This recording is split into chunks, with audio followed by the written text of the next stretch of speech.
சிந்து பெருவி அடுத்து வர எபிசோடில் பார்த்திங்க அப்படின்னா இந்த மாதிரி பார்த்திங்க அப்படின்னா சிவா சிந்து எல்லாமே பார்த்திங்கன்னா கொடைக்கானலுக்கு போயிருப்பாங்க. அங்கே வந்து ஒரு மெடிக்கல் கேம்புக்காக போயிருப்பாங்க. அப்போ பார்த்திங்க அப்படின்னா சிந்து வந்து சிவாவை என்னை வந்து கொடைக்கானல் ஃபுல்லாக சுற்றி காட்டு அப்படின்னு சொல்கிறாங்க. அதுக்கு வந்து என்னை வேலை இருக்கு வர முடியாதுன்னு சொல்லிடுறாங்க. உடனே பார்த்திங்க அப்படின்னா அன்னபூர்ணியை டேரெக்டாக சிவாவுக்கு கால் பண்ணி சிந்து எங்கேயுமே போனதில்லை, அவளை வேலையை முடிச்சுட்டு கொஞ்சம் சுற்றி காட்டுப்பா அப்படின்னு சொல்கிறாங்க. சரின்னு சொல்லிட்டு சிவாவும் சொல்லிட்டு சிந்துவை கூட்டிகிட்டு போகிறதுக்காக கிளம்புறாங்க. அந்த நேரம் பார்த்தா அங்கே ஸ்னேகா வந்து உன்னை யார் கிளம்ப சொன்னா, நான் என்ன சொல்கிறேனோ அதை தான் நீ செய்யணும் அப்படின்னு சொல்லிட்டு அவங்க 2 பேரையும் வெளியே போக விடாமல் ஸ்னேகா வந்து தடுக்கிறாங்க. ஆனால் பார்த்திங்க அப்படின்னா நீ சொல்கிறதெல்லாம் கேட்கணும்னு எனக்கு ஒரு அவசியம் இல்லை, நான் ஒன்றும் உனக்கு அடிமை இல்லை அப்படின்னு சொல்லிட்டு சிவா எய்த்து பேசிட்டு அங்கேருந்து கிளம்பிடுறாங்க.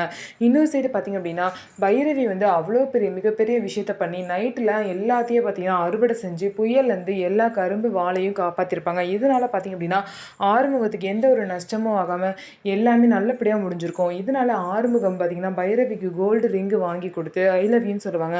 உடனே பைரவி ஆறுமுகத்துக்கிட்ட ஐ ஹேட் யூ, நான் வந்து ஒரு மனிதாபிமானத்துக்காக தான் இதெல்லாம் செஞ்சேன், மற்றபடி உன்னை வந்து ஒரு ஹஸ்பண்டாக ஏற்றுக்கிட்டேன் அப்படின்னு நீ நினச்சிட்டு இருக்காது அப்படின்னு சொல்லிட்டு ஆறுமுகத்துக்கிட்ட சொல்கிறாங்க. ஸோ இதுக்கப்புறம் என்ன நடக்க போகுது அப்படின்னு சொல்லிட்டு வெயிட் பண்ணி பார்க்கலாம். நம்ம வீடியோ உங்களுக்கு பிடிச்சிருந்தா நம்ம வீடியோவை லைக் பண்ணிக்கோங்க. மறக்காமல் நம்மளோட சேனலை சப்ஸ்கிரைப் பண்ணிவிட்டு பாருங்கள்.